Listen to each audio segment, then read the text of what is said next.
那这一讲呢，我们来讲一讲声音的导入。我们在 Scratch 里啊，每一个角色或者是这个舞台都可以给他们添加声音。有了声音之后呢，我们可以让作品的效果更加丰富。那怎么导入声音呢？我们选中角色或者舞台之后那我们找到左上角的这个声音的这个卡片，然后点击它之后呢，就可以打开声音的编辑窗口。那默认每个角色都会有一个声音，比如说小猫角色它就会有一个喵的声音。我们点击这里的播放就可以预览这个声音。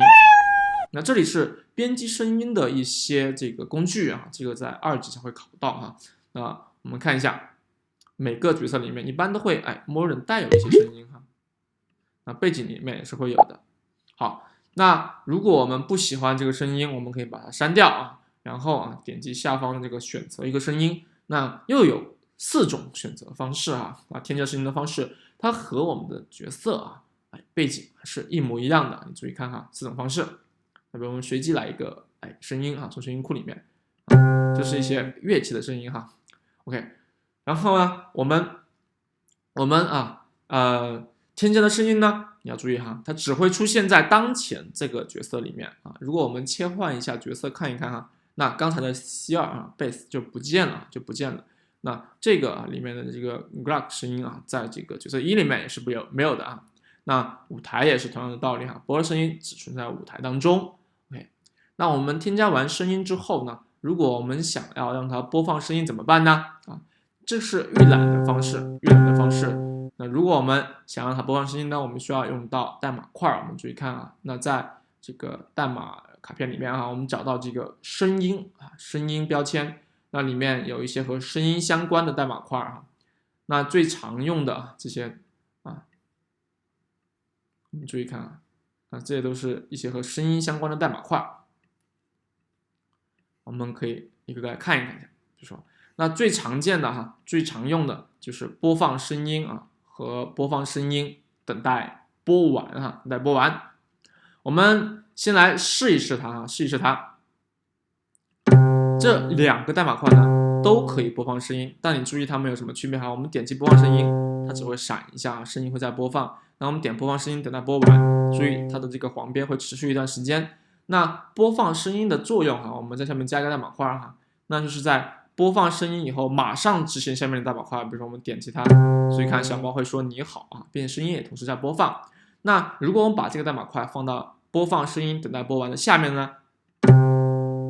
它会等到声音播完之后再执行它下面的代码块那这是它们的一个很大的一个区别。那其实这些区别呢存在于很多其他的这个代码块里面我们就不一一多说。那我们还可以调节这个声音的效果使用这个将音调、音效、设为或是增加都可以调节那设为和增加的区别就不多说了。设为就直接设成一个指定的这个值那如果是增加呢，就是在原来的基础上再增加。那我们除了可以调节音调、音效以外可以调节音调、音效以外还可以调节这个左右平衡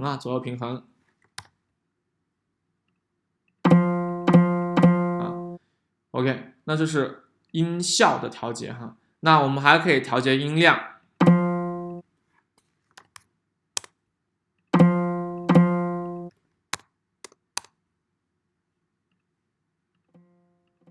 这样的话声音就没了我们可以把它调节一下音量这是设为那么同样的我们也可以是用将音量增加那这个数字呢其实都是百分比的意思都是10%这样的一个意思。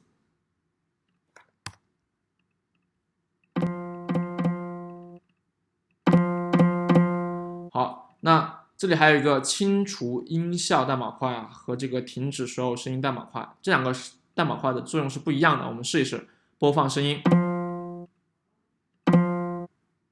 停止所有声音的话呢，它就是可以直接停掉你当前正在播放的声音，但是它不会清除音效。那如果我们点清除音效试一试我们先播放一个，现在是这样的声音，我们点清除音效音效就没了，声音就变了那如果我们将音效调一下，点点停止所有声音，音效是不会变化的，但声音会被停掉。好，这是和声音有关的一些代码块哈，代码块。好，那关于声音的介绍就到这里。